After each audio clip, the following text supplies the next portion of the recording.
Pittsburgh Penguins have finally traded Phil, the hot dog Kessel, to the Arizona Coyotes. Now, let's go over some brass tacks first. The Coyotes also get defenseman Dane Burks and a 2021 fourth-round pick in exchange for Alex Galchenyuk, who can play any forward position, and defenseman prospect Pierre-Olivier Joseph.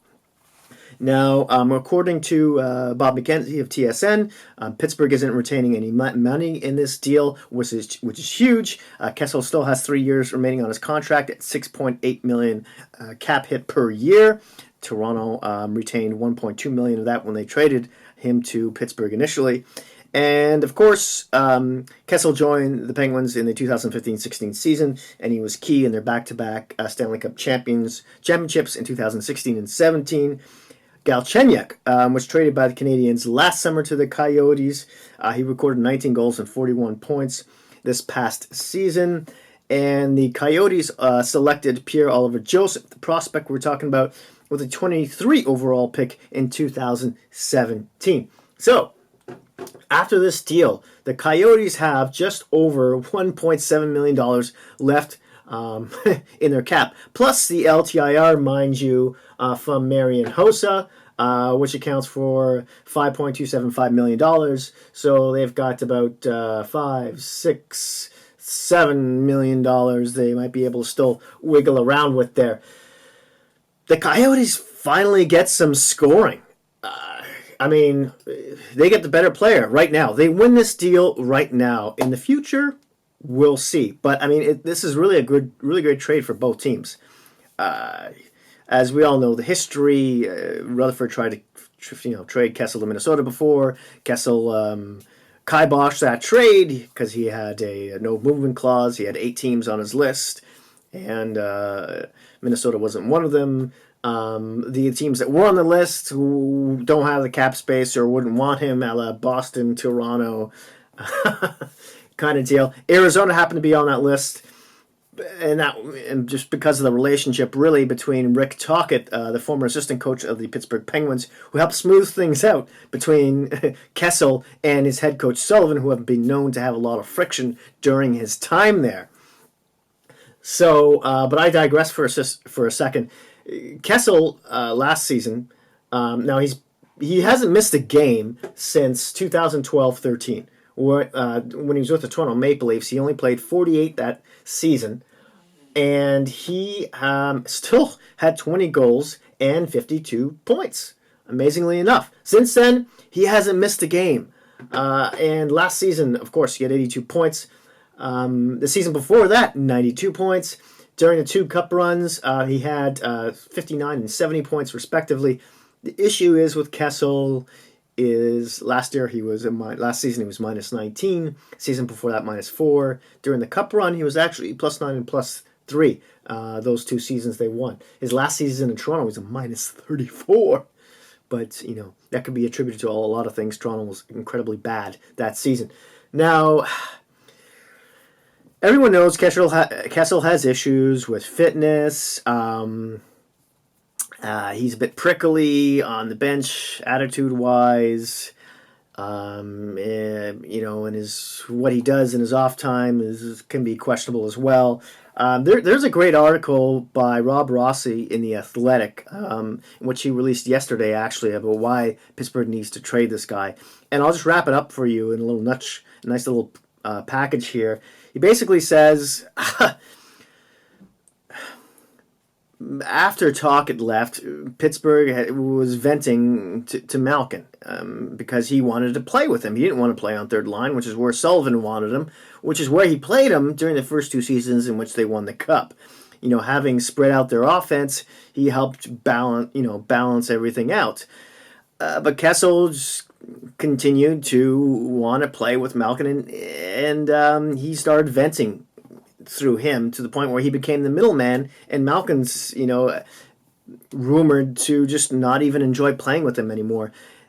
When they have played together, there's a lot of high danger passes going through the neutral zone, which cause a lot of turnovers, which have really bitten the Penguins in the past couple seasons, especially in the playoffs. with a really defensive-minded team like Barry Trotz's Islanders, for instance. And then there's him, at the casino the night before games. He usually leaves after dinner time, but other players, younger players, started showing up there. They said there was a bit of a bad influence on them. On the ice as well, actually. You could see Malkin's game was started to slip defensively because he was known to be more of a two-way player, and that had kind of dissipated over the past couple of years. So it's just been a situation in which Gensel has actually really come around in the past season, and he's kind of made up for those goals somewhat. Not for Kessel's point totals by no means, but he's made him a bit more expendable, playing alongside Sidney Crosby, and they didn't want him to catch on to any bad habits by Kessel either, and just blah, blah, blah, blah, blah. So yeah, go check out that article. But let's move on here to what else Arizona gets in Dane Burks. He's a right shot defenseman. He is 23 years old. He's 183 pounds and 6'2" from British Columbia. Now, he spent most of the past couple seasons, few seasons, in the NCAA and the ECHL most recently. In 65 games there, he had 1 goal, 13 assists for 14 points, and he was a +1. He's had a couple of cups of coffee in the AHL, 1 game here and there. I would imagine he'd end up there at some point, but at 23, I guess he's a late bloomer. I don't know if he's going to turn out to be an NHL at all. We shall see. But the Arizona Coyotes also score a 4th rounder, which is pretty decent. So I'm excited to see how Kessel plays in that system of Tocchet's next season, because they're known as a very defensive team, and Kessel has been known to abandon those defensive back-checking responsibilities. So everyone will be watching that bench closely to see if their relationship continues to blossom or maybe it deteriorates. I don't know. He's got 3 more years there, right? Now, the Pittsburgh Penguins, of course, with Alex Galchenyuk, can play all forward positions. They saved $1.9 million in the deal. He's only signed for 1 more year at $4.9 million. So that's great. After next year, they could just let the guy walk and save even more cap space, or sign him, who knows, maybe for a discount. We'll see. And then they also get the prospect Pierre Oliver Joseph. Now he's a 19-year-old left shot defenseman. He's 6 foot, 161 pounds, and he has split his last season between all in the QMJHL between 2 different teams, the Islanders and the Voltigeurs, if I'm pronouncing that correctly.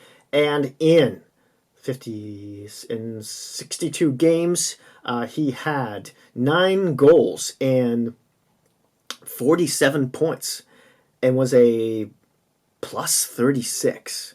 So he's seen as an offensive-minded, puck-moving defenseman who has definitive potential to be a power play quarterback. He just needs to put more meat on his bones. So this guy looks like almost a sheer NHLer. Maybe another year, maybe even 2, he could be in Pittsburgh's lineup. And for the first couple seasons at least, he'll be on a good entry-level contract as well. And yeah, there you have it. I hit all the bases. Pittsburgh, just to go over their cap, where it is right now, they have just over $5 million available. I'm just double checking. Yeah, they don't have anyone on the LTIR. So we'll see if Rutherford still stands pat after this. You'll probably start looking for some discount signings. Like Tyler Ennis for the Maple Leafs last season, who did really well, like depth scoring guys, that kind of thing. In any case, I would love to hear your thoughts and opinions in the comment section down below on this. Please don't forget to hit like and subscribe. And yeah, I'll see you soon.